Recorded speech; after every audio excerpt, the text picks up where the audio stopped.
Right. But we do know that objects, living objects, carry vibration, and we can imbue them with vibration, and it's not an easy thing to do, but I mean, I really don't know anything about amulets. Like, I guess now we're talking ancient technologies and amulets. Is that how things of that nature would be like created? Like you have a shaman or someone of some sort instills a special quality into some type of ring or watch? I'm just, I have no idea. Aren't they just naturally harmonic though, or like crystals or whatever? I mean, aren't there certain physical properties about certain materials, or you know what I mean? Aren't they just naturally easy to connect to or something? I don't know. I don't know what I'm talking about. Let's ask the Anjali Encyclopedia. Anjali, the Anjali chat GPT of Anjali. That entry isn't in there. No, I mean, honestly, it all sounds plausible. I mean, doesn't it? When we're talking about how we, if we want to go as big and as quick to manifestation and the movement and creation of matter from energy and intention, then yeah, you can imbue a rock with a message, with a greeting to someone else, even, and how long they resonate with that and how long that stays there, I have no idea. But I mean, it's all about intention, isn't it? And the rock already has its own frequency, its own vibration. So sure, you can add like scribing a spiritual gift, of here, let me send you some peace or some compassion or some calmness, or Well, there's actually even a little bit of science behind that in a way. There's have you ever heard of like what's it called, structured water? So if you have so in a way that could be the same kind of thing in a way, but translated into crystals and other objects. Absolutely. Right. And every object that has a frequency also has a signal that that frequency has a symbol that can be visually represented. How are the symbols established? Vibration. It's vibration. No, I mean, I've never seen like a chart that says for this. Like, I've never heard that before. It's interesting. Is what I'm saying. Oh yes, they actually, there are videos of people doing this. Where what is it called? Somatics, I believe it's called. Yeah, that's interesting. You know how when you get a piece of like a real flat piece of steel and you pour sand all over it, and then you can run different vibrations through it, and you hit the different harmonics of that steel plate, and they make different shapes. So that's the somatics aspect of it. Yeah. The sand or whatever the little particles that you put on there will form a different shape depending on the vibration, which usually comes from a sound, but it doesn't have to. Oh, I thought you were saying schematics. You were saying somatics. I thought you were saying schematics. Like since I'm in the drawing work, I think of schematic. I don't know I might be mistaken when I say this, but I think it's like a CYMAT. Oh, okay. Okay. Yeah. That makes sense. I'm going to turn off this light above my head. It's really harsh. So how are you guys? I'm doing pretty good. How about you, Alexei? Doing good. Yeah. I fell into one of those delusions, I think, that Alexei describes whenever I was trying to prepare for this. And I should know better than to try to do too much preparation, because what I do is I fall into that sort of pattern that people fall into when they're trying to do a podcast, and I felt like that when I was talking to you about, subjects for this conversation, I wasn't really wanting to talk about like the nuts and bolts of that congressional, the Senate hearing. I was really wanting to talk about people's expectations, why people were expecting so much. That was really the psychology behind it, not really, the nuts and bolts of it. I feel like people, especially on Twitter, in UFO Twitter, have gotten caught up into this frenzy of expectations, and they're losing sight of their relationships with other people in the world, because they're tuning in to this one aspect of. Does any of that make any sense It definitely to you? makes sense to me. Yeah. Like people are becoming more disconnected with their family because there's been like so much hype in this field that people now become attached to that, and almost, you could say, have been now are addicted to their social media feeds, and so that addiction creates a disconnection with family and other focuses, other aspects of their life. Is that kind of what you're getting at? Yeah. Yeah. I feel like people are expecting too much from government. I feel like they should be looking outward or inward, not not to a source like that. Does that make sense to you, Anjali? I don't know. What am I saying? What am I trying to say here? I don't know what you're trying to say. You're my spiritual guru. You tell me. Whoa! I'm just kidding. I Uh, am. uh, uh, you know what I mean, though. It's like Mhm.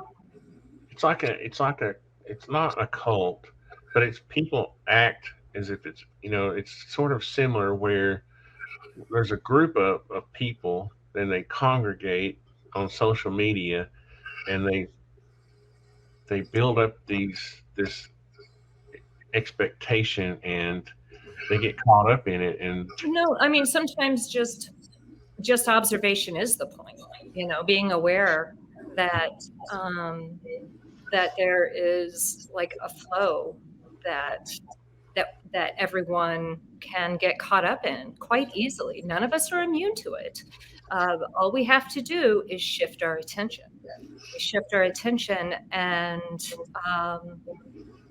And lose sight of the things that are more important to us.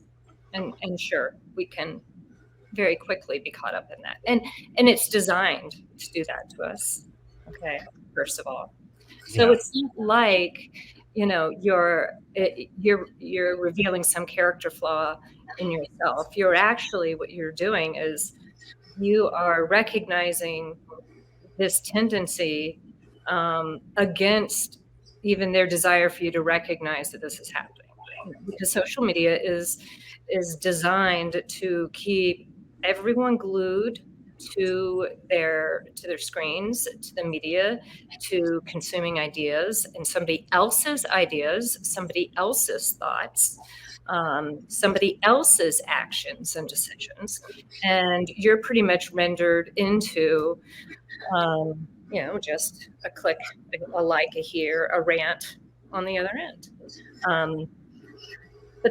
So we could look at it that way. And then we could also look at it that we're forming community, right? Yeah. And that's not easy, because it's a community that's full of people from every background of humanity. It's something that is, if you have technology in your life, this is something that you are probably paying attention to. Okay.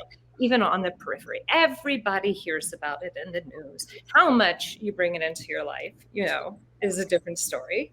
And then we have, this desire to overcome this. All of us are searching for a truth. It's like this big T word, that everybody's searching for all the time. And it's just whether we're being pulled in this direction or that direction to, be convinced that that's where we're going to find our answers is, that's a concern in social media. Sometimes I think we should just not pay attention to what is happening in the news. Turn it off. Yeah, I'm kind of old. I'm kind of old fashioned. I grew up when a community was going out of your house and playing, sports on the in the turnaround of your neighborhood. The cul-de-sac, or going into the woods and building a tree house, or that was community back in the day. where you were talking with people face to face, and you would never dream of having the spats that you have, on social media, right? You would never have this, um, because you had to face that. You already had a better relationship with that person anyway because you were meeting them face to face. So you didn't have the tendency to have the vitriol, that we had you see online. So there's so much that I don't pay attention to. When you said you wanted to ask me about the hearings, I thought, oh goodness, do I need to cram for this? No, but that's what I meant. I didn't mean like details about people, the people who were testifying and who was, I didn't mean that. I meant like this conversation about people's expectations about what what. First, all I hear is that on the 19th we're going to find out, we're going to find out the truth, like you're not going to find anything out. The truth, I've always held this belief that the truth is not attainable, by humans. that's not in our destiny to know the truth until we pass on, to the other side. And so it's kind of funny. I always chuckle when I hear somebody say, I want to know the truth. I'm like, well, you'll find out someday, but it's going to be. Why do you do that? Why do you decide that you have to die before you can learn? Because I don't think that what truth are we talking about? What created the universe? What created life? If you're like me and you believe that a creator created the universe and created life, then I believe that creator holds the ultimate truth, right? Are you sure? What if that creator has a creator? I don't know. I'm just saying this is kind of how I was brought up, I think they all do. That's right. Yeah, I think it just goes. And goes. Well, it could be. I'm gonna play devil's advocate. I have to jump in here. Well, let me just say this about the multiple creator thing. I'm talking about locally, right? Our creator locally, the guy who created our universe. There could be other creators who are creating other universes. I'm not doubting that. What I meant is like, so there's a physical creator, and he's holding like the universe, okay? Mm-hmm. That you're like carving out as, this is the creation that he did, right? Mm-hmm. And so he's going to answer your questions about how he did this, right? At least to the point where he understands. Isn't there always going to be a point at which we reach something that we're not understanding? It seems so, and that seems to be what perpetuates the search, the constant search for the self, because whoever that being is that you have imagined that's holding the universe there and it can answer all your questions, where did he come from? Right, but the difference between me and others is I'm not actually seeking that answer. Okay. Right. I'm just telling. It's my opinion that we can't. That we can't know. There's certain things that humans can't know. So I'm just saying. I think it's funny for someone to say the truth when I have this big, broad image, and perception of the truth. It's kind of funny. Yeah. What were you gonna say, Alexei? Well, just off your last statement, like truth is relative to the experience, and for the human body, there's certain truths. But once you can, say now you're this guy and you're holding the universe, at that point, maybe you understand how the universe works, how the flow of creation works within all the dimensional layers. And yes, there's God, but there's also tulpa, right? Inward. Yep. And so once you understand that, now you have I'm just theoretically talking here. You have the ability to jump through all the different dimensional layers and interact with all the different systems. You become more of a fifth dimensional being as opposed to like a fourth dimensional. Like with our X, Y, Z, and T. You now have conscious density layers of perception that you can interact with. You have to understand all those different. You have to understand how to hold the universe first, right? And and that creator is holding that universe in the ultimate space, right? There's still space relative to our bodies. There is space that universe exists in, right? The And there's universe space is that not the creator is existing within. Yeah. And just in another space, like a babushka doll. We're just nesting dolls. What's kind of funny is you know nesting doll set I need to grab real quick. What's kind of funny is that even science seems to think that the universe has a shape, right? You've seen the deep field, background radiation or whatever. Yeah. Well, that means that to me that shape is inside of another space, like the big space, the master space, or That's right. If we can observe it, then it's in something. There's another space that's within. What is that? Yeah, that's right. Yeah. I love it. These are Kapabushka dolls. Yay. My kiddies approve. I think some of this goes back to my belief that this world is physical and that our consciousness is physical and that we were given this physical life. But I feel like some people think, and I'm just saying this is how I think. I'm just trying to be honest. I'm not trying to cast doubt on anything anybody else thinks or believes. I'm just saying. Sharing. It's okay.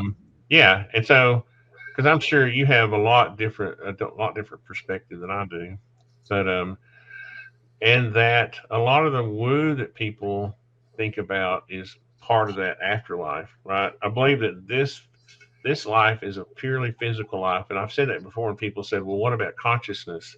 I literally think consciousness is a physical sort of apparition of our, it's like we don't know what 90% of our universe is made of, right? Dark energy, dark matter. We call it that because we don't know. Well, I feel like that our consciousness is interacting with something physical. I feel like consciousness is that gift that we were given to maybe even communicate with our creator in some way. And that any sort of residual communication we have with each other is sort of just a byproduct of our connection with the creator. I love it. So I have this weird sort of thoughts about that, but I know Alexei has different ideas. Not necessarily. They're very similar. I mean, if you want to describe consciousness in the physical sense, you describe it through a fifth dimensional vortex. But it's not, and it is physical in relationship to our physical, but our entire physical experience is emerging from the primary vortex. That's how matter emerges. Like, they all emerge, and it's like a bubbling of the soup. But it is physical. You can physically describe consciousness through that primary vortex, and also how and so there are electromagnetic relationships. Is the easiest way to maybe put it. But that they can be physically described. So I don't see why there needs to be a different. Is light physical to you? I mean, I guess that's the question. Yeah, because it's a particle and a wave, right? Right. Is magnetism physical to you? Yes. Or does it affect physical? You get what I'm saying? So when you have thought forms drifting. No, I mean, I imagine what gravitons or whatever. I imagine magnetism is like, I mean, how do we show, a diagram of the magnetic fields if there's not something there to diagram, Yeah, but is that physical within our time, or is that physical within another dimensional layer? So there's ways to equate it and ways to like relate to it, but that's why I was asking, is light physical? Well, it's a wave until it collapses so it's non-physical until it becomes physical almost. I mean, I think waves are physical. I mean, waves. Right? How do waves carry radio signals? They carry. I mean, that's how we've got our internet, right? We have fiber optics. We have things that we think of that aren't physical that are carrying signals to us. Well, that's why I think we can use technology to help us harmonize with other dimensions. Yeah. But that's what I'm saying. I think people need to. What if it is technology? All of it. Yeah. The body is technology as well. Yeah, totally. I don't want to go full robot, but What is robot? What does that even mean? because some people want to say, well, it's just we're in a simulation, and I detest that idea because I feel like this physical life is a gift to us, and we have free will, and the idea that it's a simulation goes against everything that I think. How does that negate your free will to A experience this? simulation, Mhm. to me, a simulation insinuates that it's predestination or pre-programmed or you know. I think that's a big assumption that you're making there. It could Well, be just that there are parameters within which things must respond, and that's it. It's not that it doesn't have to be this narrow thing that you're envisioning. It can be this much broader, wider, more nebulous thing. And I mean, why not? I totally hear what Angeli's saying. And another way to think of it too is like imagine an RPG video game. You can kind of just keep chasing Chocobo. Like imagine I grew up on Final Fantasy VII. There's these birds randomly. You can just like go hunt these or like capture birds and train them and race them. Yeah. Like they completely ignore the entire point of the video game. So like if I want to, I can go do this forever, but I can. So the simulation in quotes. I'm not saying we live in I don't believe that. I think we live in information matrices. But like so basically, the simulation would be like you have choices, but based off the choices you make is how the simulation responds. Right? It doesn't mean there's not. It doesn't mean I feel like I'll go as far on the simulation thing. I'll go as far as like a sandbox type of thing, but I won't go full blown programming. Like I think our Creator created this physical world for us. He created this Earth, or He created the conditions for the Earth to be created, and it had the conditions for life. And then once we were evolved or created, however you want to believe it, that we have free will we can destroy this earth or we can save it, right? Which we've done. We've tried this, right? We've tried to destroy the earth and we're doing a pretty good job. Okay, this is a random question. Do you think that when the Creator created all, it was intentional? Yeah. I'm asking. I don't know. Yeah, I'm just asking. Like I'm saying, it's like a cake, It's like my grandmother used to make cakes. She had a recipe and she would bake a cake. It didn't always turn out the way she wanted it to. Sometimes it would fall in the oven and she would say, Tony Bill. She'd get mad at me and call me Tony Bill. And because I was running through the house and it would make the cakes fall. I guess my only counter argument would be like Madame Curie accidentally discovered radiation when she became sick by holding uranium in her desk. So like maybe the Creator accidentally created the universe when he randomly made a black hole in his lab. I'm just like to me, suffering is the very reason I believe that we have free will. I don't believe that God would have created homeless people or people that suffered from the plague or Ebola or leprosy. Why would a Creator do that? And so to say that they were predestined for that, no God or Creator would predestine a person to have leprosy. What He would do is put the conditions available on this earth so that if you randomly passed by that that bacteria, you might get leprosy. But He didn't intend for you to. He intended for you to live a clean life and a good life and treat other people the way you want to be treated. Yeah. And so I mean, that's just how I look at it anyway. I like the other thing I like to do, because I love being able to tell youth, because I was I was an assistant scoutmaster and I was involved with my church youth groups, and I love telling youth that their life was not predetermined, that they could do whatever they wanted to do, and it was up to them. Their life was up to them. And I feel like now there's this message of despair and there's no hope in young people's lives, and that's why they're acting the way they are. You saw these hundreds of people. Was that New York or Chicago?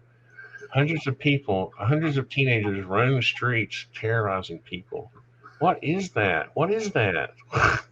We would have never thought to do that when I was a teenager. It's just recent. Grandpa.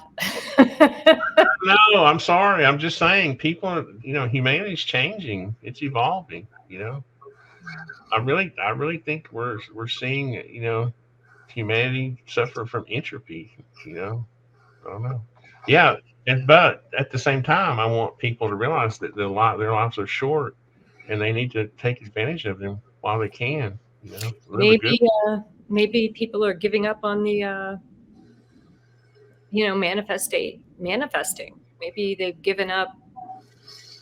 Maybe they feel like it's impossible to manifest a positive, happy world. Like it's become so intricate, and everyone is separated from, or most people in the West. Okay, I'm speaking really with such a West perspective here, incredibly separated from the source of their food production, and the labor of their homes, and clothing themselves. Everything has been outsourced so far away that every community is incredibly reliant on a much broader, farther away, less compassionate, less present locally manufacturer or retailer to bring the things to us that we need.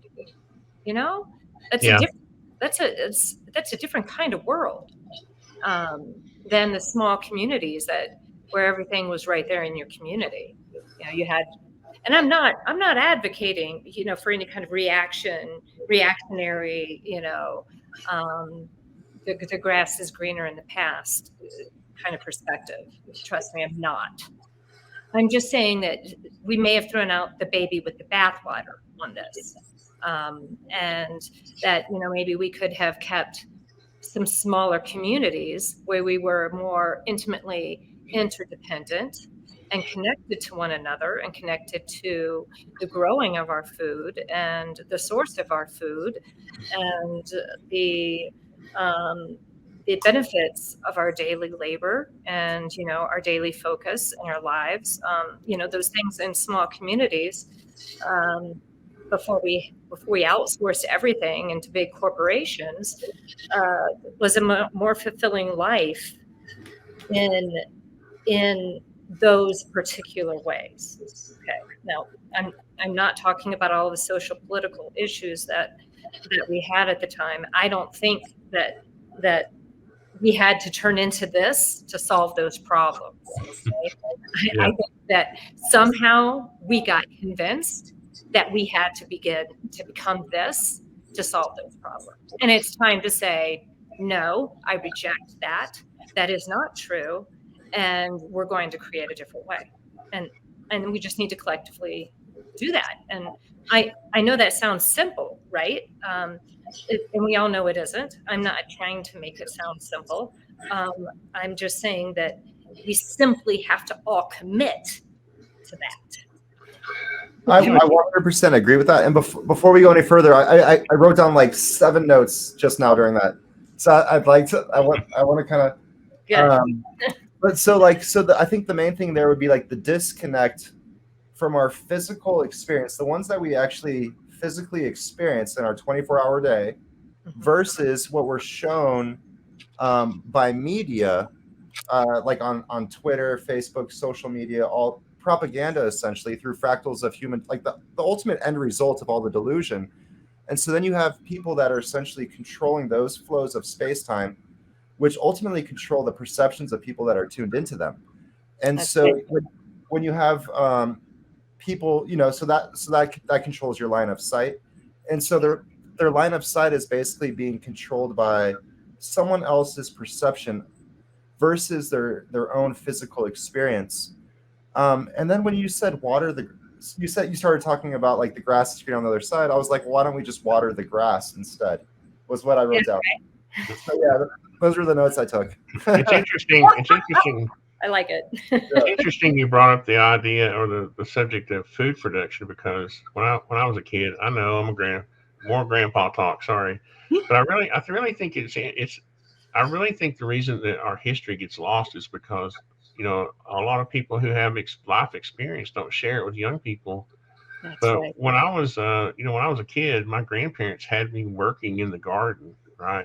And I specifically remember going to this big, huge field and saying, "Wow, you got a huge garden." And they're like, "No, we share this. This is like a community garden, right?" So it was huge, 2 or 3 football fields. And Oh, what wow. happened was the community came together That's during that right. time. I think it's interesting you brought that up about food production, or access to food, and the way communities are not created now, just separated by technology, really, because we have mass farming, and you know everything's in the grocery store. And maybe, I don't know, what is that with the youth lashing out against those established, you see them going into these stores Well, tearing. now you have the double disconnect. You have the money equals food versus food equaling food, and you have your line of sight Right. being created by media versus your physical day. So it's a double disconnect. Yeah. Double. More. And now we've done ourselves, such a disservice that even our topsoil is so contaminated in this country, that a lot of our rivers are contaminated, our streams are contaminated. If we try to grow organic food, you just forget that, unless you're going to bring in, freshly grown or freshly harvested soil from somewhere else, that has been, I guess they can remove those impurities, they can sterilize it, they can do all kinds of things to it. But if you're not doing that, and you don't have the ability to do that, then your soil is contaminated, and we're literally going to eat those contaminants. Also, and we're doing it. Yeah, I was gonna say also rivers are contaminated as well. Like, people used to live fishing off the rivers and growing their food, like you're talking about. And like in Colorado, you can't eat more than like 2 or 3 fish from a river because you'll get mercury poisoning. That's right? insane. From all the gold mining that happened. Yeah. It is insane. Like, we can't live off the land naturally anymore because polluted certain environments. Yeah, you would think that, like here in Tennessee where I live, the Tennessee River, it looks clean, but it's just not. It's just, I wouldn't eat a fish that came out of Tennessee River, if I had to. And you see people fishing, and and sometimes it's the homeless people along the riverbanks fishing for fish to eat. And I feel sorry for them because the water's so polluted, you know. And sometimes they'll issue warnings, don't eat these fish, like the bottom dwellers. Like, Well, that's what I was about to say, actually. Like, I would eat not any fish, but don't eat the catfish from Tampa. yeah. But like the trout and the Yeah. it was a bad joke. But yeah, it's like, seriously, I wouldn't touch them. Note to self. Yeah, exactly. No, it's a real serious issue, because as we are experiencing a change in our climate, if I don't care who you are, if you don't want to admit that, then you're being, you're not wanting to have an honest conversation, because we all see it. There is a large global change in weather and in climate that's happening right before us. And there could be a myriad of reasons why this is happening. And we're not even at a level socially where we're able to have this conversation in an open way about how you can have a natural warming of the planet, and we can have human activities that are perpetuating particular problems, and we may have some guy holding the universe. Yeah. Yeah. Well, I'm one of those people. Go way out there. I mean, where do we begin? We're just these little manifestations. So I want to. We brought that up a couple times now. I have to share a meditation that was super vivid to me. I've never shared this with Artisan. I've never shared this with anyone. Okay. There was one time during a deep meditation, I was told to hold the earth in my hand, and the very first thing I did was shake it like a snow globe. Okay, and they were like, "No, that's not right. You don't do that." But then They call tsunamis. the second time it happened, I put it very nice and still on the altar. I left it alone. But what I wanted to bring up was the concept of, we were talking about sustainability and food growth and all like the pollution, and how you're saying there's a wet like temperature cycles and all that stuff. I think another easy way to see the mess we're making in a way would be to basically consider the ratio of human density versus the ability to grow food per cubic foot. Like, so like say you have a surface area and you have a human density. Mm-hmm. Now imagine an area on the earth, like in Tampa Bay. In Tampa, you can't grow food anywhere. There's no way we're going to be able to make a cornfield or anything like that. There's so many streets, so many roads, so many things of that nature that swamps.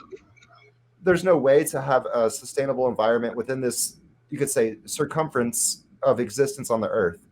Well, so maybe our diet is a problem. That would be one of the things. I mean, maybe like, that would be something to really, really start addressing, is the way that we eat. Yeah, I mean the luxuries, like all the different, like it's gotten to the point, right, where it's almost like Twitter, but like within food, the fractals of overlapping experiences to now create the most delicious, succulent foods versus like the most endorphin rush from a Twitter experience or something. So you get those two things in combination. Yeah, we get super disconnected. I get what you're saying. Totally. I think it's interesting that I like how you're thinking on the, the idea that, weather is a dynamic, weather on Earth is very dynamic, right? You have sun cycles, you have ocean currents, you have El Nino, La Nina, you have the jet stream. There's no way, you know what I mean? So yes, it's sort of a combination. It's a combination. Yeah, humans. You have human development, technology, but it's that all-encompassing. But I feel like that the current science is limiting. It doesn't acknowledge the dynamic of that.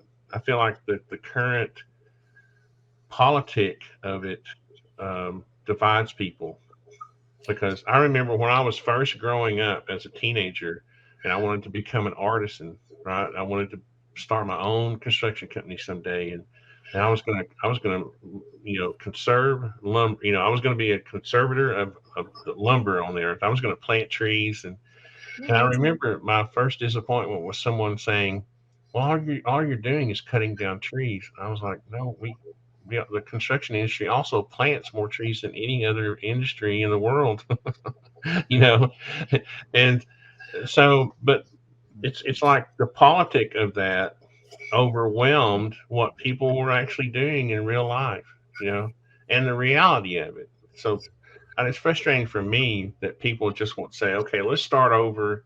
Let's look at the entire picture. Let's look at humans. Let's look at the sun cycles. Let's look at history. We've had ice ages, and then we've had not ice ages. why, why do we ignore the entire history of the Earth when we talk about weather, or climate change? So anyway, I was encouraged to hear you talk about the dynamics of that, Anjali. The dynamic. Oh, yeah. Because you mentioned that there were a lot of things to consider, not just anthropomorphic climate change. You know what I mean? Absolutely. And I think that's what divides people. I think the politics is what divides people and keeps us from actually coming up with real solutions. I could not disagree with you at all. That's, I mean, isn't that sort of the way that it's designed? It's kind of designed to aggregate knowledge, wealth, and power. in particular hands. And you know, when you have a, I don't know what the answer is, guys. Okay, but when you have a setup, a foundation that begins that way, it seems like It's stifling. you're going to have to take all of this out. Yeah. Well, to me, if they would just release. When you see this, remember you have to take this out. That's terrible. If we would just release all of human ingenuity, the problem could be solved, right? But we've put these constraints on human ingenuity. In other words, there are people who probably have solutions, but because of the politics of it, can't get past. You know what I mean? I have to jump in real quick. So, like, have you seen the movie Don't Look Up? Yeah. Yes. Yeah. They didn't get enough views. Like they were like the meteor's coming, and the scientists are like screaming off the tops of their lungs, the meteor is coming, but they didn't get enough views, so they didn't show the broadcast more than once. People didn't want to face They didn't want to face up to the fact that Yeah, no, it's wild. It's wild to me. If it doesn't get enough views, it doesn't get propagated, even though it may be truth. That's So right. it's really weird. But then I wanted to kind of make a very silly joke. I made a couple notes again. Artisan believes there's either Ice Age or not Ice Age. I'm talking about the cycles. I know what you're talking about. No, I know Yeah. what you're saying. Like, but what would you call the opposite of an Ice Age? I don't even know. They don't have a name for it, I don't think. The warming trend. I don't know. Oh man! And then We're actually in a cooling period right now, ironically enough, but that doesn't get publicized much. What's that? What's the theory? Give it to us. What? No, I mean some of the. Oh, you're talking about Alexei? No, you. Artisan. Yeah, Artisan. Go ahead. No, there's a couple of scientists that I follow who actually follow the NOAA, the National Oceanic, blah blah blah, atmospheric, the main NOAA data that IPCC follows, and it shows a cooling trend over the last several decades. But when you're cherry picking data for political purposes, you miss out on, and I'm not trying to get political about this. I'm saying we need to erase the politics around it, let go back to falsifying. This is one thing that's missing in science right now is the falsification process, and so I don't know. I don't see that it's going to be hard to turn that around. I think you would have to have some kind of robot war against the humans that were carrying this plot out. I've got a movie idea in mind. I'm just kidding. I don't know what to say, Tony. I'm sorry. I didn't really mean to. Sometimes it's just best to smile and like be. That's right. Yeah, I haven't learned to be quiet yet. I'm trying to learn to be more quiet, but I'm having a hard time. You don't need to be quiet. No, it's very interesting. I was trying to read my notes. I had one. I'm actually interested in what you had to say, and I was responding to what I thought you were saying, so that I was happy about it. And I just think I like honest opinions from people. I don't like guided opinions or manipulated opinions. That's why I invite people. I think the people I think are interesting are the people who have original thoughts, right? Yeah. I definitely think you two have original thoughts. Okay, so now you've reminded me of that last point I've been trying to remember for the last 10 minutes. Circle back to disclosure and how people think. So these people are looking to the government for like an answer tomorrow at the disclosure movement, right? Yeah, so that's pretty silly. I don't know. So they're just going to believe what someone else is telling them instead of like connecting to their own truth. And it's the same as what we have been talking about the entire time. How do you have social media kind of like giving you your influence versus your physical creation? And so now you have you're expecting the government to tell you a new truth, and you're like looking for this new truth That's right. versus understanding your physical experience. That's what that was the last note I had there. Yeah, no, right on. When everyone who is waiting with bated breath to hear what they're going to tell you has to understand that there's a lot of theater that is happening in DC right now. Okay, a lot of theater, and I would just be really cautious on. I would just sit back and wait. That's what I would do. I would just patiently wait. I do think that there are some opportunities that are going to happen this year for what could be a tremendous announcement. But I also understand that there may be particular stakeholders who have a very deep and heavy interest in not allowing some of the things that are planned for disclosure to come forward. And so I know there is a battle that is going on behind the scenes, and I understand that a lot of it has to do with public reception, having technology that we would like to keep from our adversaries,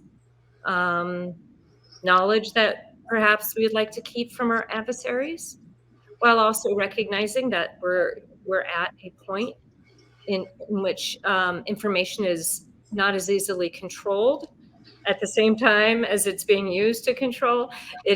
We really do have efforts to overcome that, the historical control of information that the American public deserves, is entitled to, and that I believe it's an inevitability. And the fact that they're having these hearings, and that there are efforts behind the scene to release some information to the public, that tells us that they're trying to get ahead of it being released in another way. Get ahead, control the narrative, control how it's presented, and control doesn't have to mean that it's that it's all lies and negativity.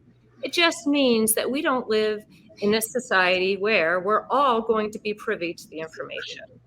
Okay, Right. That's just the way it is. And so if all you're doing is waiting around to see what they're going to tell you, you're really missing out. You're missing out big time. Yeah. Because what you're about to find out, and they will end up telling you this themselves, and you need to hear me loud and clear, is that what we are dealing with is a non-human intelligence that is conscious. Okay?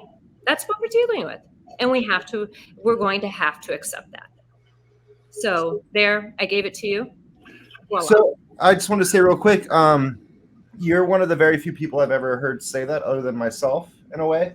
And I said that in an interview I did with a guy named Michael Duffy. It was a 3.5 hour podcast. And I said, and basically he was like, so what's going on here? I was like, well, maybe nature has its natural cycles that exist within time. Mm-hmm. And maybe sometimes it's best to pretend like you control these cycles that are happening. So say a volcano, for example, is going to explode. Well, instead of letting the entire public know that the entire volcano is going to explode and everyone's going to undergo some type of experience, let's just pretend like we planted some dynamite and blew up the volcano. And so now they control the narrative of a naturally occurring event. Right. Yeah. So, yeah. Do you? Sometimes I want to ask you this question Anjali, but I'm afraid to almost, is do you still have, it's funny, do you still have any contacts with intelligence people, that maybe sometimes you get information from, or are you totally out of that scene now? Well, look, okay. Number one, I am not working for anyone. Okay. Oh, I wasn't insinuating that. I thought maybe you had acquaintances or I something. know, but see, I can't even dip my toe into this without making some very clear statements. Okay. So I'm going to make some very clear statements. Okay, I get it. Yeah. Okay. Number one, I am not working for anyone. All of the effort that I make in this world is for this world and all of the beautiful creatures that are manifested here that I just love.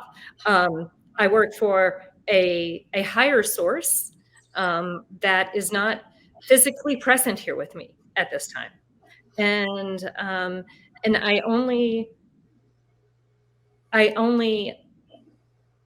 what am I trying to say? I'm having trouble with a word find here. It's not like you answer to that source, right? No, I have the free will to walk away from what I am here, what I came here to do. One of so many, and a lot of the souls, the consciousnesses that have developed here have been here for a very long time, and see, now I'm sorry. I have someone who's coming in and wants to say that they are looking for their people. And so I'm sorry, but now we're just going to have to shift a little bit for just a moment here. Yes, they're saying hello, and Hello. that they have beloveds, like it's like beloveds in human biotech, and they're saying that that a lot of them are sick, and that they're having difficulty finding them, and so this awakening is very important for them as a people, as they're saying they're, oh, whoa, I just got chills all down the side of my body. I'm sorry. How do they get ill? Is it because of the effects of the Earth's atmosphere? It's the delusions that we all project. They distort space-time. Okay. What does Anjali say? Sorry, that was my answer. That's great, because that's probably the higher level or higher level answer of what I'm about to say, which is that that when you enter this density, you enter into a lower vibration, and the biotechnology that the consciousnesses are inside of are having a very difficult time with the conditions of the earth, not only with what humanity has done to it, but within the changes of what's happening right now. And some of them have like a spiritual sickness. I'm hearing almost like a spiritual sickness, like a despair. That's what it is. It's not a sickness, it's a despair. And it's because they believe all of this. Because I just want to say very quickly. They want to wake them up. Sorry. No, that's it. They want to what? What was the last They thing? want to wake them up. They just want to wake them up. They're trying. They're using people to come forward and say, I'm looking for you. I'm looking for you. We're looking for you. Wake up. Wake up. And I'm not sure exactly what all that entails. Probably a lot of what I'm doing and what a lot of people are doing in this community.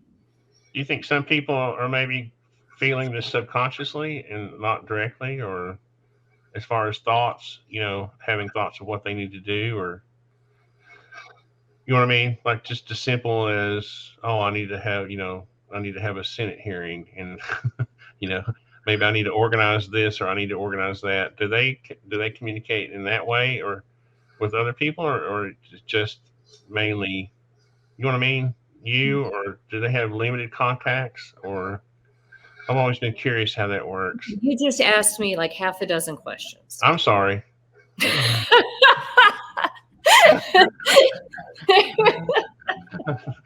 Oh man. No, it's just the interest. It's just an interesting thing to me. I know. And No, I saw you go into this sort of mode of where you were maybe were in the mode of being thinking about it. So that's the reason I asked, because I thought I would try to take advantage of the moment, but I think it was a bit too much at once there. No, it's okay. I didn't mean it like that. I was just laughing because I thought it was cute. So one of the things they wanted to acknowledge is Alexei. They wanted to acknowledge the distortions, that's what's causing all of the ill health, and the sense of hopelessness, and they're saying that there are a lot who they're feeling like they don't belong. It's almost like that. I don't understand, but it's almost like they don't belong. Like they feel like they just aren't resonating with the world that they're in, with the societies that they're in, and that's one of the marks of that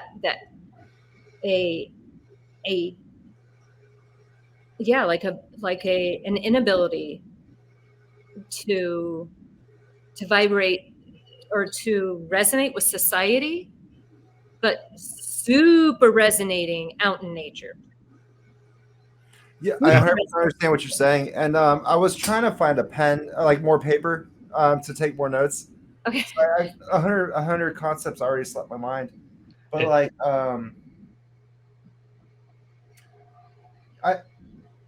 it slipped my mind again. Well, what I think is interesting is how what you said was on point. I mean, I could, yeah, what you said was on point. Yeah. Oh, I think it's interesting how they maybe be able to resonate more with nature, non-human, nature more than humans. That was one of the questions I was going to have was, do they get a sense for the total of humanity as far as like good people versus bad people, or do they have to connect with people, like masses of people, to understand? Okay, I remember one of the things. Sorry, I apologize. Can you let her answer my question? Is it relevant? Is it relevant? Oh. Okay, you said good versus bad people. What now? I was curious about how they get a sense for the overall conscious of the masses of people on the earth. Do they have a sense for like the overall consciousness of like the average consciousness of humanity on earth, or do they have to deal with individuals to get a sense for that?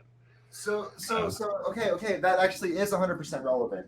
That's what I thought. Because and then I'll answer. Or okay, go ahead. Okay.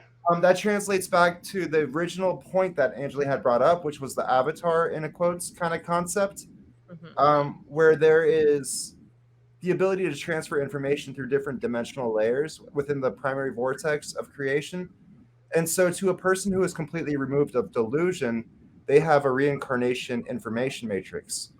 But that means you can transfer information from your less dense to the more dense realms. So a body not undergoing delusion has the ability to connect to a less dense realm, which can also act like it's an avatar. four beings that exist through all the dimensional layers, which is what I call the harmonizers of the fifth dimension. So it's both. It's both. Yeah. That's great. Yeah. Well, I was trying to. I'm trying to get.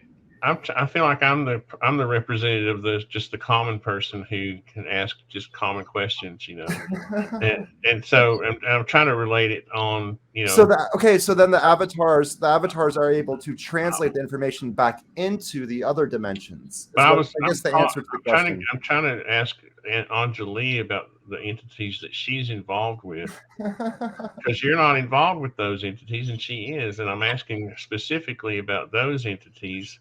What are you asking? Do they have a sense of, how do they sense do they have the ability to sense the consciousness of all of humanity on Earth, or just do they have to literally kind of sense the consciousness level, like the range of good and bad in people? Do they have to look at them on an individual basis, or can they just look at Earth and say, wow, 8 billion people, 90% of them are average, or as far as their attitude. The reason I'm asking is because you hear a lot of people say, well, the Earth is not ready, humans are not ready to ascend, and I'm like, well, who knows who knows the average conscious level of 8 billion people? How is that determined? It's just a curiosity I have. That's all. I have a 2-word answer, but I want to let Anjali go first, and then I'll answer afterwards, because you're asking her right now. Sorry. You and I talk all the time. I'm trying to get her to. You've never asked me that question.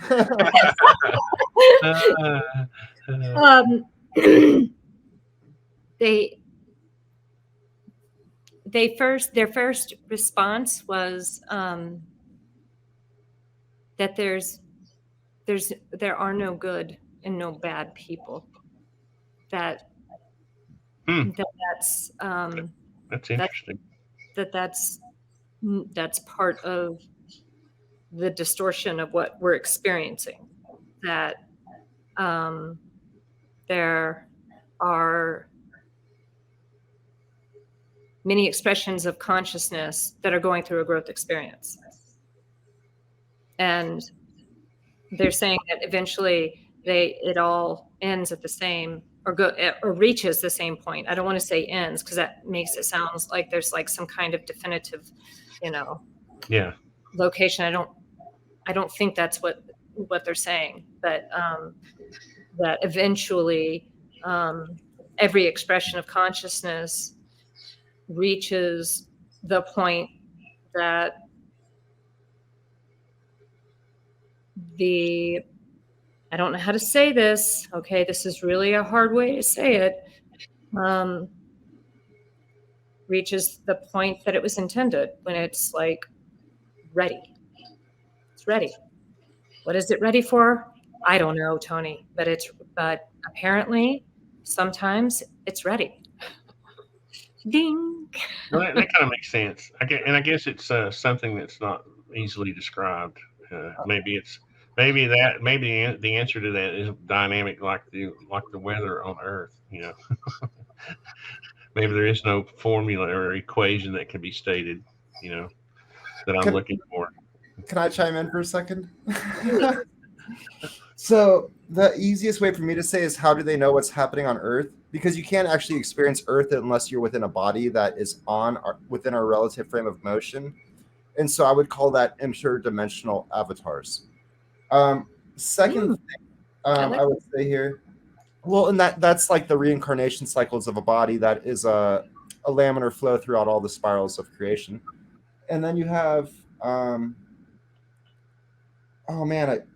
avoiding, I don't even know what this says anymore. Avoiding inherent.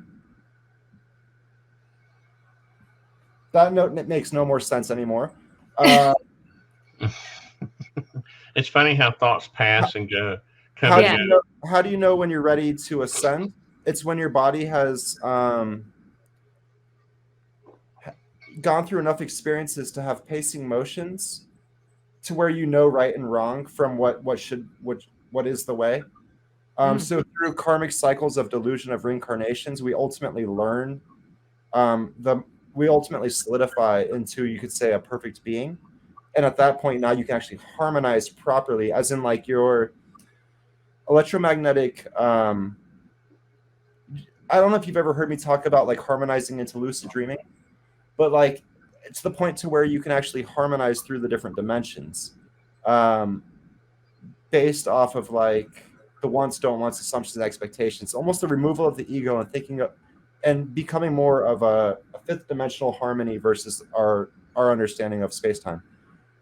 Okay. I know that it's hard to put into words. Well, it's funny. Let me try. Let me try. I mean, because I don't know, but are you basically saying that consciousness can, or that physical beings can reach a level where they become interdimensional, which allows them to be physical and non-physical simultaneously throughout different expressions? Yeah, definitely. And that comes down to being able to be in tune with the laminar flow of your creation. Because if you have a lot of wants, don't wants, assumptions, and expectations that have been created through delusional propagation, meaning media, and what people have told you to think versus like what you have experienced, you've now become more disconnected to your laminar flow, and you actually enter a turbulent flow where you start suffering karmic cycles of delusion. You've kind of moved to the side in a way. But whereas if you're standing within your faucet of creation, you're actually connected to that greatest spiral. And now, in a way, you are a avatar to the other dimensions within space-time. But I think we only get that opportunity once we leave our bodies, right? We can't. I mean, that's what I've always thought. Well, let me just put it this way: we only experience our bodies within the alpha, beta, maybe slow gamma states of brain harmony. But we have we were given a life on this planet, a physical life, right? Well, Yeah, I mean, the physical exists. I love the physical. I feel like we have to keep it grounded a little bit, because I don't, again, I keep going back to the thing where I want, if people don't completely understand, I think this is the cycle. I think, honestly, I have literally known youth who become so depressed because these things aren't fully explained and they don't fully understand them. Then they fall into this deep depression, and they feel like life is not worth living, and their existence isn't worth anything. Are you And talking so about like Twitter users right now, or like social media users? Right. I'm serious. I'm talking about some youth locally that I know who are affected by these kinds of things, and that's why I think we have to be kind of careful about what, I think that's what youth are suffering from nowadays. I really do. I think they're suffering from this idea that they cannot achieve what you're talking about, and they don't know how. They don't have people mentoring them. They don't have any spiritual leaders. That's right. And it's sad. And and so, I would like for them to know that they need to take advantage of this life on Earth while they can, and treat people, use the golden rule, and just, and just make the best of it while they're here, because I don't. It may be that they can't ascend until they leave their bodies. I don't know. I agree with what you're saying, but I've worried about other people's experience before in the past, and that led to ultimately me becoming extremely disconnected. And so, worry, in my opinion, is a misuse of imagination. And instead of worrying about other people, the thing that I can do, the thing that I can do to help is basically be confident in my existence. In like the most easiest way to put it, because that confidence in my own existence, knowing I am exactly where I should be, will basically vibrate outwards and hit every single person that I interact with. And so that creates a more confident nature within everyone I interact with. I'm just saying that's not that there's not enough people doing that. I'm not saying, and when I say worry, it's just a colloquial term. It's not. I don't worry about it. I'm saying that I think it's an issue. You're Well, observing. You're pointing out something. Yes, I I'm just understand. pointing. I'm pointing out. I'm trying to understand. Well, These that's what I'm saying. I'm I've trying to only understand worried like one time in my life, like where I've really worried. I think I it's human understand worry. I think we were created with certain instincts like fear, ego, It's like a worry. I think 10-year experience. all of these things played a role in our evolution, right? And it's like a parent. As a parent, I worry about my children because but I've raised them very well, so they're very healthy minded people now. And I think, once people like me who have raised their children and they're adults now, we got kind of have to turn our attention to maybe helping other youth that weren't so lucky, you know. But I don't know. I don't know why this always makes me think about the current condition, you Well, I know. think that's what happens naturally. You know what I'm saying? Like, didn't you work with Boy Scouts or something of that nature? Yeah, yeah. And I don't know if that's just kind of a natural thing for me to Yeah, think I mean, about, like but that's who. So we all basically help. We all work together and we all grow as one. Some people might be further along in the ascension path, in quotes. I'm using that in quotes, because I don't think that I'm anything special. But as far as my experience within life, um, I was an after-school martial arts instructor for several years. I was the captain of every soccer team I've ever been on. I've been the head of every single situation that I've ever existed within. And so, like, when it comes to growth and understanding like teams and harmony and growing as one and helping other people grow, I feel like that's kind of what happens once you get to a certain level. You realize that like your growth depends on the ability to help other people grow, because in return, you get lessons from people who are more advanced, because it's a give and take and it's always an equal relationship. And if you refuse to help people that are less advanced grow, you won't get lessons from people that are more advanced. Sorry, that was a ramble. no, no, but yeah, it kind of I'll try to get off this rant. I'm sorry, but Well, with it. it's kind of a symptom of we've all become we're all these individuals who are just caring about our own consciousness and our own well-being, and sometimes that doesn't rub off. That sometimes that's not enough. We have to proactively help other people. That's the physical part of this world that we can't ignore. We can't just fall into the spiritual side of this reality and ignore other humans. That's true. That is absolutely true. I think that one of the things that keeps coming to mind as I'm listening to you, Tony, voice these concerns, is that it feels like a really good place that we can start as adults in mentoring younger people is instilling within them the understanding between a need and a desire, and to understand that they need much less than they think they do for happiness, because happiness is not in intangible things. Okay, so if we have to go back to the basics with kids and teach them that we as a species can do with less than that we don't need all of the things that we bring into our life that creates more and more delusion and distortion. Like people who are masters, or their mortgage is their master. Every waking hour they spend trying to pay their mortgage, and there's not a focus on spiritual development there. All that's happening, in their daily life, their focus, their energy is all going towards maintaining this physical representation of something. Of what? Well, I'll fill in the blanks. You've got a whole big house full of space to fill it that you think matters, because it doesn't, and it's not going to bring you happiness. It's going to bring you grief. It's going to bring you stress. It's going to bring you focusing on a material aspect of your life that will leave you unfulfilled and separated from your true nature.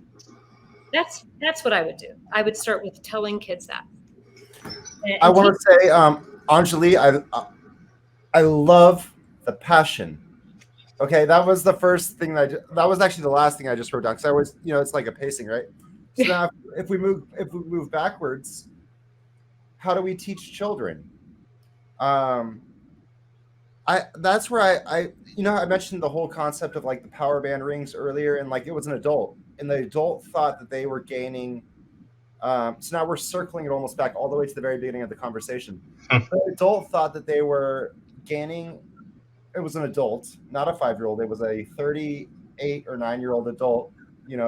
Thought that they had this energy because I gave them a ring. I said this ring gives you power.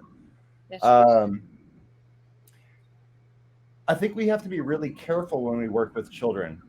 Yes. And the things that we show them. Because I was an after-school martial arts instructor. I picked up kids age of 5 to 15 from 5 different middle schools in Tampa Bay, and I would help them with their homework, and then teach them Taekwondo afterwards, and then play games with them and stuff for the remaining of the time. And then I started doing like innovation workshops where I was helping them with I was teaching them how to make computer games, like video games, but also like 3D modeling and animations. And I call those innovation workshops. But when does it become disconnected with true, like, so you have to be really careful with what you're teaching kids, because anything you show a kid, they will think is it's almost like in, sorry, I'm kind of rambling, but so in like Senegal, maybe they have child soldiers. They're grown up from the age of 6 or 7 to hold rifles, and they're taught to shoot people at the age of 8. So when I'm doing these innovation, now like the other side of the extreme, when I'm teaching 8-year-olds to make video games and build 3D models and like all that stuff. So how do you work with kids? What is the most appropriate thing to show kids? And then what are the messages that we actually feel like we should show a child? I've thought so much about this, and I actually pulled back my company for like 3, 4, 5 years almost at this point. The last time I presented in 2018. I showed off the evolution of the skate case, and like the evolution of the cartoon character turning into the evolution of the skateboard turning into a cartoon character that promotes those aspects. And that was at the Museum of American History. Mm-hmm. But like, I don't know. Sorry, I get like so like caught up in like, is it right or wrong to show the kids these things? But like at this point in time, I think that it is appropriate. They should know about harmony with Earth. Absolutely. Yeah. The disconnect has become so extreme that our children are quite depressed. I've thought about it way too much. Yeah, I'm sorry. Yeah, and the way I do it is that it doesn't really matter what I'm talking about with them, and it's not like I'm trying to show them something. It's it's the philosophy behind that you're teaching them, right? Mm-hmm. That how they work with others. The idea that they have, they can do what they want to do in life. That kind of thing, and it doesn't really matter exactly what they're doing. It's at the same sense, do you want to tell a 4-year-old that Santa doesn't exist? I would prefer if a 4-year-old never heard about Santa. Yeah, I never taught my kids about Santa Claus, and I think that's probably. We need to get rid of Santa Claus. I also didn't preach the Bible to them. Okay, I love you guys like 10 times more. I'm just kidding. What I did do was talk about how they should share things with other kids and be a gift giver instead of a receiver. That kind of philosophy about Christmas, right? Mm-hmm. So, as that's what I did as a parent.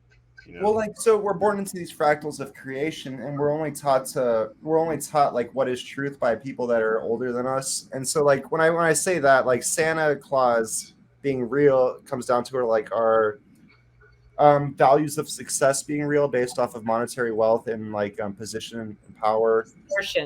And like, I agree with you, Anjali. But so how can you tell someone that in a gentle way so that they now understand that it is horseshit, it's man-made delusion, and it's really not in harmony with nature in any way. Like, how do you say that in a very kind-hearted way to where they don't reject you from their life completely and want to continue living in that fashion? I think that I don't know. I it's been a difficult transition for me in my life, and I'm still trying to figure out all of my social relationships. You know, it's I don't have those answers, but I think that the way that I try to approach it is. Especially when thinking about children, just to go back to that for just a moment, is that it's very important for us to remember that we have raised them to be quite, or they develop in a way that early on they're quite literal in their language interpretation.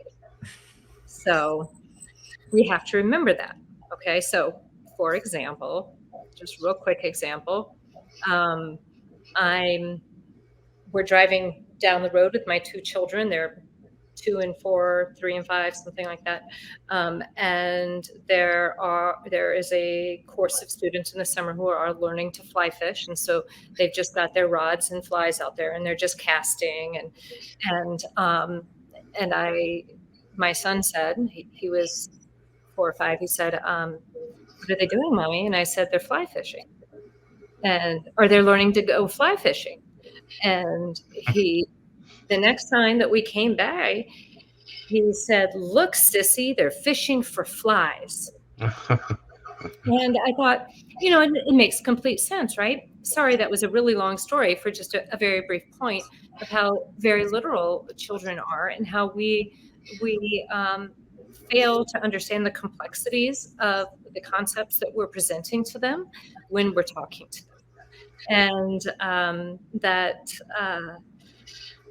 don't know what the answer is to that, but probably education and recognizing that we cannot project our own selves onto these little beings that are these sponges who are learning and becoming their own little consciousness lights. I want to respond to that real quick, Artisan, and I want to give you props in a way, Artisan, as well. So basically, like, when it comes to the martial arts academy and all that stuff, like, people are only ready to learn once they're ready to learn, and that's something that kind of Artisan says when it comes to like teaching his children, because he would say the same. You mentioned this in the podcast maybe like 100 shows ago at this point, like where you said that you would like try to constantly say this thing to your kids, but they would only really understand once they actually went through it. That's true. Yeah. And what I tried to do was stay away from like ideology. I'm really, like I grew up in a Christian church, but I didn't try to preach to them, and I didn't, I felt like I really just wanted to be the best example of a person that I could, and I felt like if I just did that, they would naturally grow, right? So I tried to erase the sort of, the ideology from the whole raising the children. And I caught some flack from that, but I feel like they're well-balanced kids now. They're 34, 33, 23 years old. Well, you mentioned one of them like does their own music thing, but like, I guess what I was getting at is, you were saying kind of like, let them be themselves. In a way. Yeah. Right. Yeah, because I never really. It's just it's like a lot of fathers in the construction business will like almost put their sons into slavery into the construction business, and I was just like I was really trying to zoom in on what they wanted to do, and they had this really talent for music, so I was just like, here's music, listening. My first wife would get mad because I would play, Led Zeppelin and Ozzy Osbourne for Barrett on the way to daycare, and it's kind of funny, but now he's a very well balanced musician. But I feel like when I look at not just my kids but other kids who were really, I feel like they were brought up well in good homes, and then you compare those to kids who seem to be lost. I don't know what happened. I don't know, and I know it's not my job to raise everybody's kids, but I just wonder what happens in society that so many youth get lost. You know, it's and you wonder where are we going from here. That's the future. I don't want to forget. I don't want to forget what I'm saying. But Anjali, if you want to respond to that real quick, please go ahead, and then I'll go after. Yeah. Or should I just? No, I was just going to. The only thing I was going to say is that that there's not one problem or two or three or four. Yeah. The problems are us, and until we awaken and recognize that we are creating the very problems that are making us so miserable, then we won't change. And we have to take the steps on, to alleviate suffering, right, of others. We should try to alleviate hunger. Instead of eating out, we should help, eat at home, and we should help people who need food help, right? We need to help feed them. So all of us are responsible for that. It's not like the government is responsible for it, or the taxpayers are responsible for it, or the Department of Health and Human Services. You know what I'm saying? Like, Yeah. How in the world did we create this insane world where it's up to someone else to take care of the problem? That all we do is we throw some dimes and some paper money at it, and then we just go about our way, and nothing ever changes. It's insane. No, it actually takes us all mindfully, willfully, intentionally involved in alleviating the suffering of other people by doing the things that are within our power and our ability to do. And that's a part of that starts with recognizing what is the difference between need and want. What do we need versus what do we want? People say, oh, I really need this. I wish I could get this. Blah, blah. And I hear need thrown around so much. And I have been in some tight situations where I learned what need truly was. And I learned how little I actually needed to be happy and to be, spiritually alive and healthy. But there was a lot of suffering that I had to go through to get to that point. It wasn't like, I came out of my mother's womb crying and then said, oh, by the way, Mom, consumerism is going to ruin the planet. No, I had to go through so much suffering to recognize my own need. Okay. And what that really was, and what I needed for survival, and what actually made me happy. Where I found happiness and connection again, where I felt connected to something instead of this untethered thing flopping around inside of an avatar, and I'm really thankful for that. And so I believe in suffering. And I also believe that others grow by helping others to alleviate their own suffering. If I may jump in real quick, Artisan, before you do.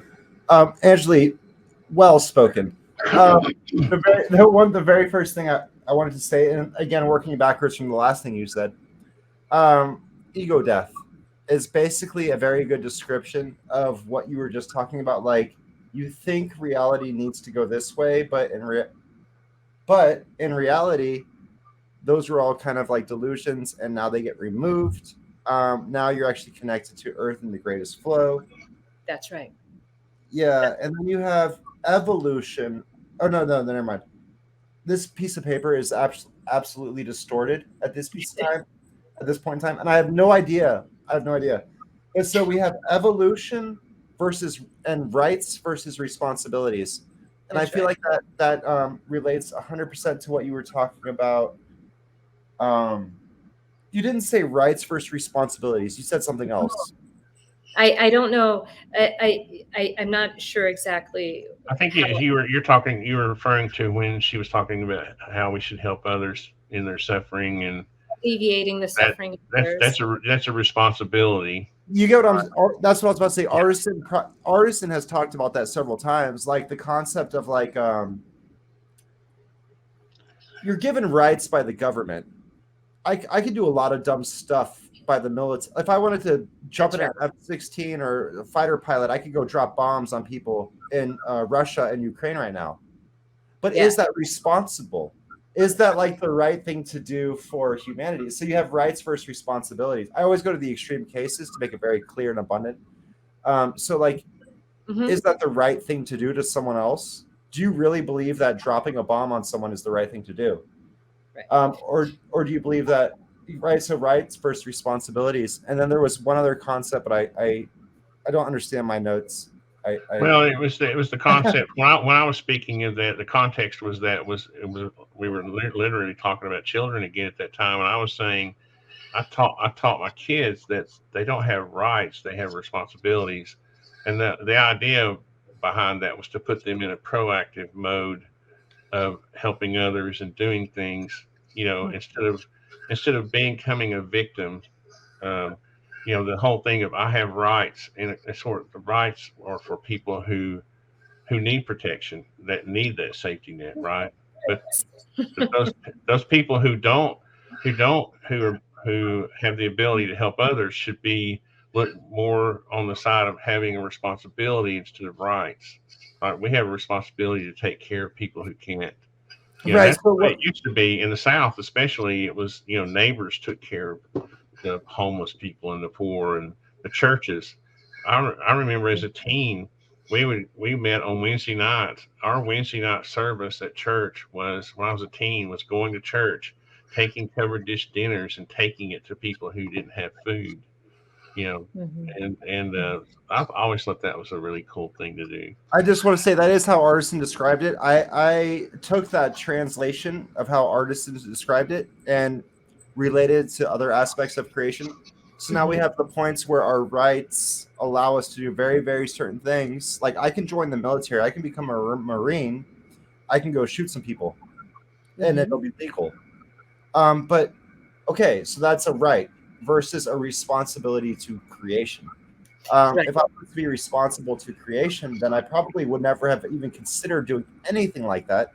I would have planted some seeds in my property and grown like a cucumber plant or a peach tree or an orange tree. I would never consider hurting another human. I don't understand why we do that. So now you have rights allowing you to do certain acts that are completely horrendous, like dropping a nuclear bomb on an entire nation, versus the responsibility of helping people achieve their success. So that's more what I meant by like rights versus responsibilities. Yeah, and I think that the real delineating point or the dividing point there would be that rights are human made and responsibilities are like divinely, spiritually, they just are. They're part of being. Okay. They're nature. They are like why we exist. Exactly. Yes. Exactly. And so this we make up, okay, to benefit whomever we're looking to benefit with this right over here. To make money, most likely. Sorry, just want to throw that in. Here. And we should, really if we all focused on our responsibilities to one another, then we wouldn't need these. It's like the idea of karma. I used to think when I was younger that karma was based on a reaction, not an action. And then I found out the word karma is really based on actions, not reactions, right? It's almost like you're earning karma, not you're a victim of karma. You create karma. You don't you don't receive it, or it's not a you're not a victim of it. That's You right. create, right? I wanted to throw in real quick, Artisan. You mentioned like in a podcast, one of the very first ones we ever did together, how your mom studied Jadism. Yeah, I Jane? didn't, Wow. no, Jainism. I didn't Yeah, know what that was. When you said that, I was like, cool, that sounds great. When I was at a bar the other night, and like I was talking to a bartender, and the bartender was like, everything you're saying sounds like Jadism. yeah. So I just thought that was really funny. I think it's Jainism, I, but I'm probably saying it improperly, but like, yeah, whatever. anyway, she did this mission work, and she would go to Korea and China and whatever Africa, and she would come back, and she she didn't realize it, but she was kind of giving me this broad view of religion. I was supposed to be a Southern Baptist, but my mother would go on these missionary trips and come back and share these different, Hinduism and Islam, and it was kind of funny. She I would go to think the Holy Land, and that but doesn't sound accidental, Tony. That's the mother's duty. oh, I know, but in the South, you're supposed to teach your kids, the Southern Baptist way. That's straight down the line. It's kind of funny. And Yeah, she was always kind of a rebel. I always loved her for that. It's funny. that's neat. That's neat. Yeah. So Where do you think we're going? I keep hearing, just the other day, just yesterday, I heard someone say, "Oh, well, beware of 2027." There's always like this year that we have to be concerned with. It's always like a year down the road or next year. Like this year was supposed to be the year of disclosure, right? And then now we have to be concerned about 2027. Are you? I, I don't really. I'm almost afraid to ask you this because I know you can't. You don't have you know a silver ball or what is it called? I don't crystal ball, crystal ball. Magic eight I ball? said silver ball, didn't I? you That did. That's okay. tells you how I keep up with the mystic, how well I keep up with that. But you know what I mean? Do you hear things like that, or do you have thoughts about things like that, or is that just out of the realm of Do I have thoughts or hear things about what again? just like are there special times coming up, or there events, or there? I'm always interested in the psychology of humans thinking that you know there's going to be something that happens, something's going to happen. That's always intriguing to me. That's right. I think that it's, you know, I mean, obviously, I don't know. Um, I know that I've received communication that 2027 is a big year Oh, for you human. oh, okay. Mhm. Wow. I've tweeted it. It made a big, it's like a big fart on the internet, and nobody liked it. And of course not. I mean, it's It's like, the don't look up. You don't get many views. I'm just kidding. Like, Well, no, I actually heard that from someone else, so they probably heard it from saw your tweet or something. So I don't maybe know. It's been I I believe it's been like a year ago. I believe that it's been oh, quite a I'm always late to the party. That's funny. yeah. And so okay, so this is the thing is that from prior to me even coming forward and before the press conference and all of that, I had been they've been giving me information that there is something that is coming, a huge change that is coming. And they have explained that we are going to be facing some natural kinds of earth changes. Okay. And that it's going to be very difficult for us. This is not an easy task. And the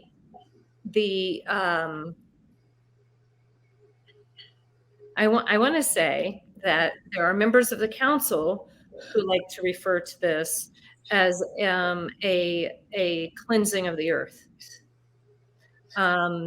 They they that's how they like to refer to it. Okay. That's kind of that's the image that I get. Is it And something like that other entities do, or is it something that we do ourselves, or how does it? I wonder how does it come about? this is some kind, okay, dude holding the universe, right? Yeah, I mean, let's just go back there because I mean, I don't know. I yeah. don't know. You know, they sometimes there's this. I don't have the sketch with me. There's this darn sketch. I keep trying it on paper and on my iPad, of like it's like this.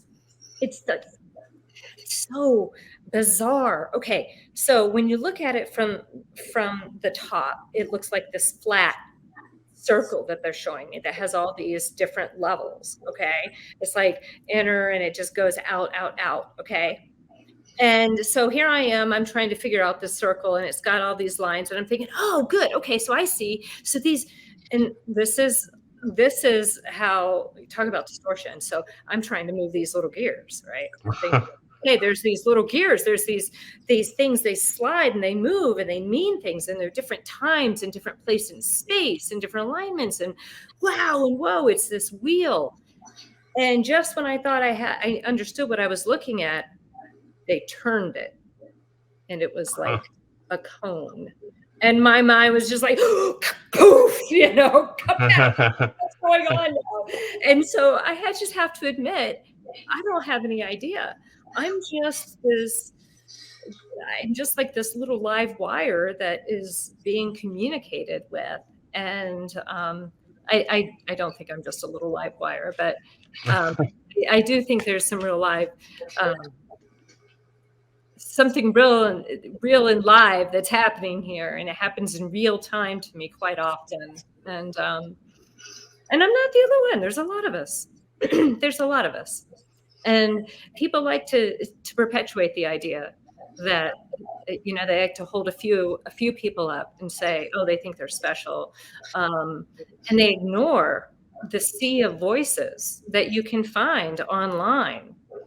If you have any desire and any kind of intellectual honesty whatsoever, you can go online and find a myriad of people who are actually saying the same things. I had no idea. It's amazing to me. It's quite amazing. There is literally something happening in the consciousness of humanity, and I think it is a non-human intelligence that is communicating with us. Why and how? I don't know. Maybe all of this is non-human intelligence. Maybe we are. Maybe there is no such thing as a human intelligence. There's just an expression of intelligence as human. I don't know. I don't know. That's interesting. So, if I may jump in, you may. Please. So, like, save me. No, no saving needed. I've basically worked my work from scratch, from general theories of Einstein's relativity to the primary vortex of creation. And there's these things called dimensional alignments. And the easiest way to think of it is our circadian rhythm.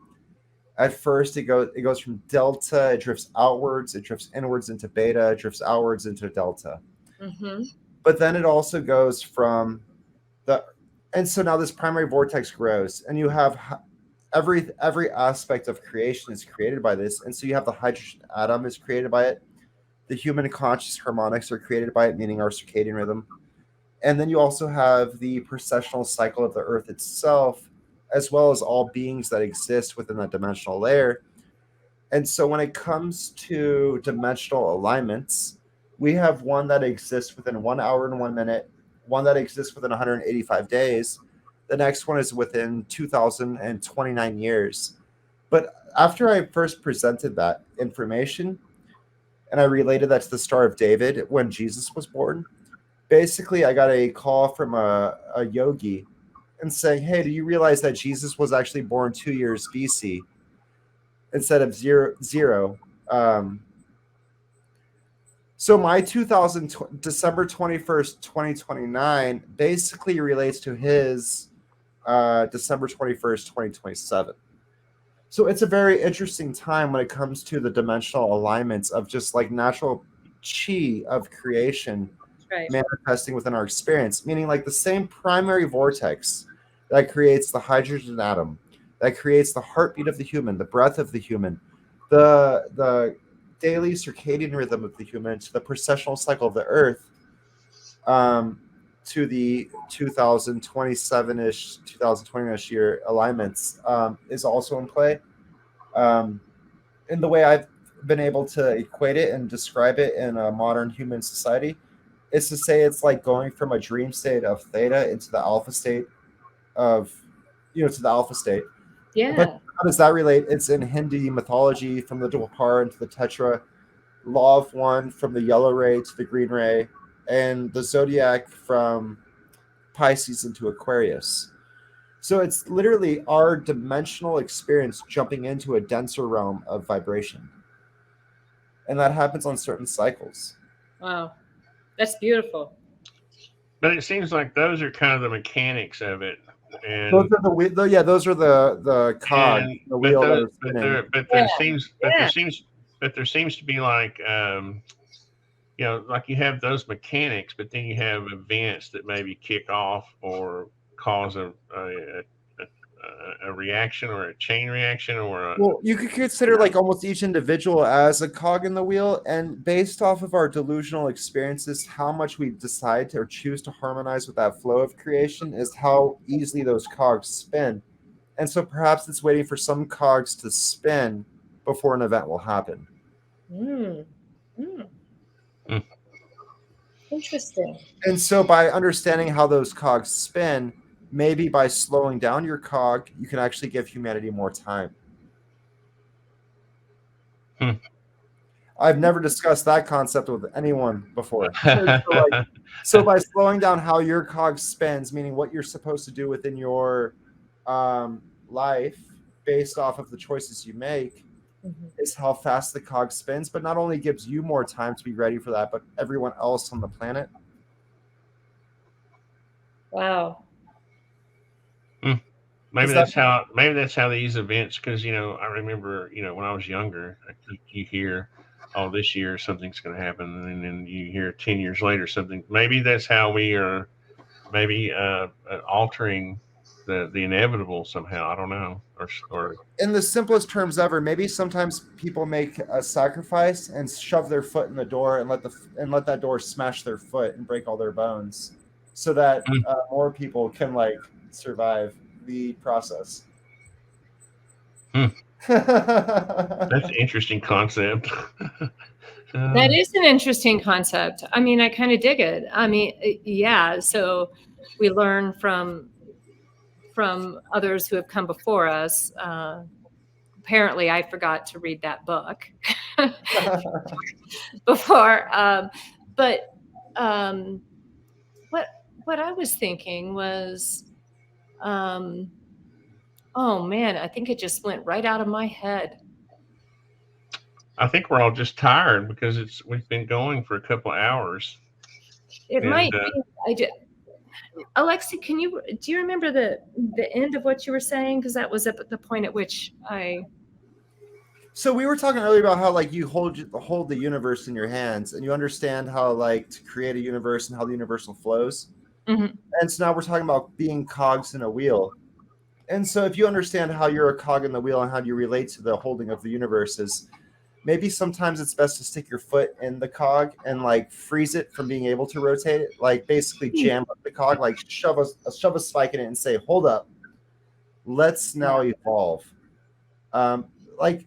Basically what I'm getting at is the act of slowing down those cogs allows more people to achieve a certain level before you pull that spike out and let it rotate again. Yeah, I get it. I get what you're saying. One of the things that I was thinking about earlier when we were talking about this ongoing, why are people always coming forward saying this is going to be the year something happens, and then we're left again with things not happening.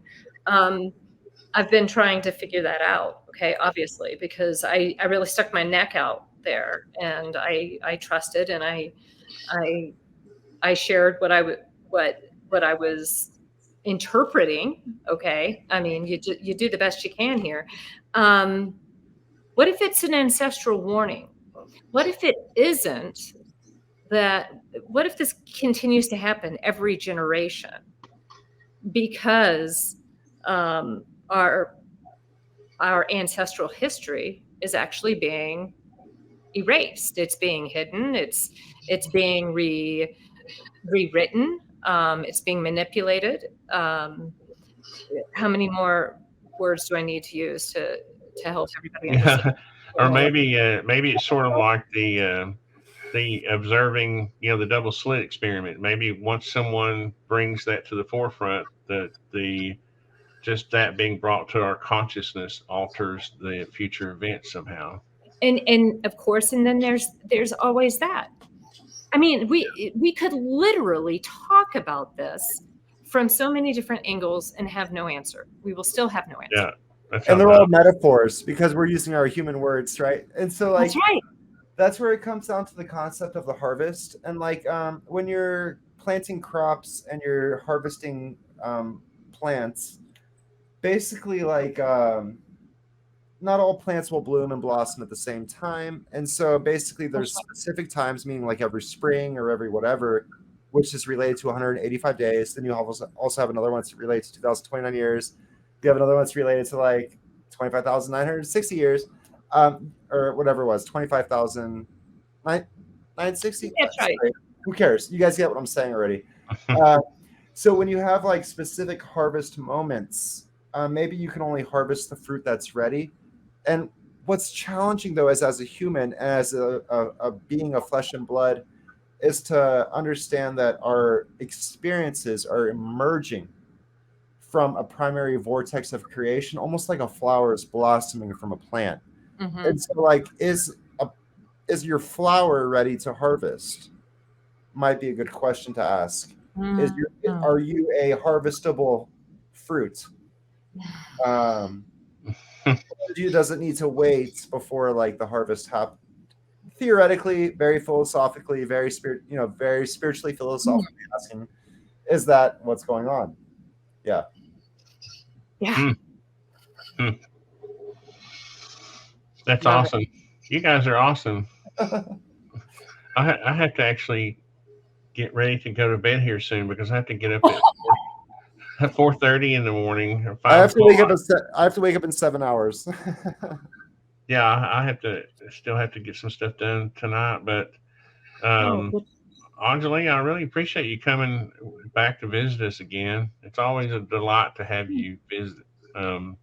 I've really loved this. This has been a wonderful conversation. Yeah, I love having these types of conversations where we just sort of talk about philosophy and not specific events, or worry about specific things, where we can just kind of we inspire each other. I was going to say we almost created our own fractal of delusion, but at the same time we ignored all the others. Right? We almost did. It's kind of funny when you were sitting there. I always have that visual of the vortex because I helped remember when we were modeling it at one time in SketchUp, and so it sticks in my mind. And I'm thinking maybe there's a master vortex, but then there's all these. We each have our own vortex that somehow has to become aligned with the. I think that relates 100% to like God's. So like imagine God, our God, being like the primary vortex of creation. Well, that God also has a God who has a primary vortex of creation. And so when I wave my hand, I am acting as God for denser realms of creation.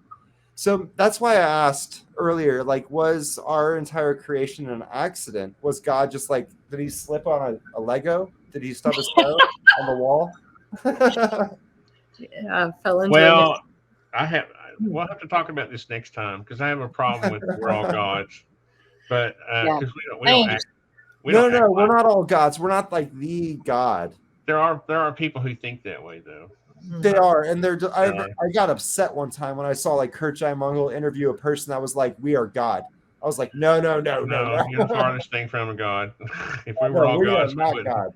we wouldn't be we wouldn't be trying. We wouldn't have any trouble ascending at all if we were all gods. Yeah. We're not God. Like, which one of us created this universe? Yeah, Come right. on, dude. I am not going to take the fall for this one. yeah. It's your fault. No, it's your fault. Okay, so to end on a proper note, I guess the only universe that I create is the one that exists within me and how I react. That's right. So I can do my best to harmonize with the flows of creation that exist. That's right. So go out there and harmonize that love and that compassion for others, and get that good earth energy moving. Right? Yeah, like it's like a really delicious cucumber. It is. It's absolutely. You don't have to pickle it. No. I started growing my own fruit, and the cucumbers are like amazing. Like they're so delicious. Oh, that's right. Oh, a cold cucumber is just delightful. Right? A very cold cucumber is really nice. I remember when I would pick them out of the garden and they were like warm in the summer sun. Mm-hmm. They were like, okay, blah, blah. And then when I would go in and cool them, and I was like, oh man, this is great. Yeah. It's funny. Yeah. Well, thank you so much, Tony. Yeah, thank you. Thanks again, Anjali. I really enjoy it when you come and talk to us, and I always get kind of inspired too to, I don't know, to be more spiritual and be a better person, and that's my secret reason for doing these things. I need to be exposed to people like you guys. Don't we all need to expose to each other? Last point from my end, I guess, is when you like solely live within the line of sight that is a social media platform such as like Twitter, Facebook, or Instagram, you basically get stuck within an echo chamber. And it's an echo chamber of the things that you've searched, or the things that you like basically like let your video feed last the longest for. So if you let a certain video last for like 45 seconds versus one that lasts for 15 seconds, they understand they understand the release of endorphins within your brain to the point where they will like say, hey, let's play this type of video more. So you get caught in what's called an echo chamber. And so when it comes to the whole disclosure movement and the Twitter feed and all that stuff, people get caught in their echo chambers of what they want to come from disclosure. Artisan, I think that was like the original topic almost. And to circle it all the way back. So like if you get caught in an echo chamber of basically marketed delusion, right? Because they understand you like this, they're going to market it to you. You're going to see more of it. You're not going to see anything else. That's right. And the algorithms are so tight now that the response, it's like a knee-jerk reaction. So you leave your cursor or whatever, you leave a video on your screen for too long, you may not even be paying attention to it. You could be doing completely, and all of a sudden everything in your feed will be that one thing. They think that you paid attention to it long enough. It's so hyper reactive and responsive. It's unhealthy. It's funny. We didn't pay attention. We're so we're so worried about AI right now. We never paid attention to the algorithms, did we? Well, that's all AI is, right? AI is only algorithms. It's if-then statements. There is no sentient intelligence. It's not like there's a tile like vortex within a fifth dimension creating that artificial intelligence.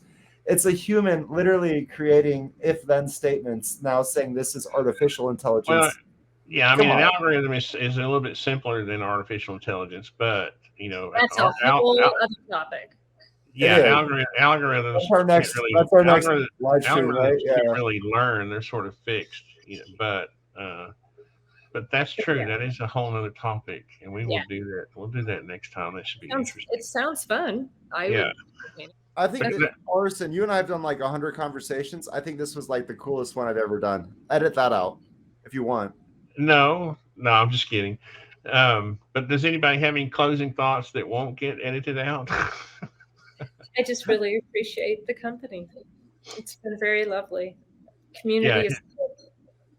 It's been awesome, and thank you, Anjali, and thank you, Alexei, as usual, for joining me. Yes. And, okay. Sorry. Okay. Well, thank you. We'll see you again, Anjali. I'm sorry. I interrupted right in the middle of your exit monologue. No, that's okay. I'm not very good. Honestly, I'm not very good at producing these things, so they usually just end.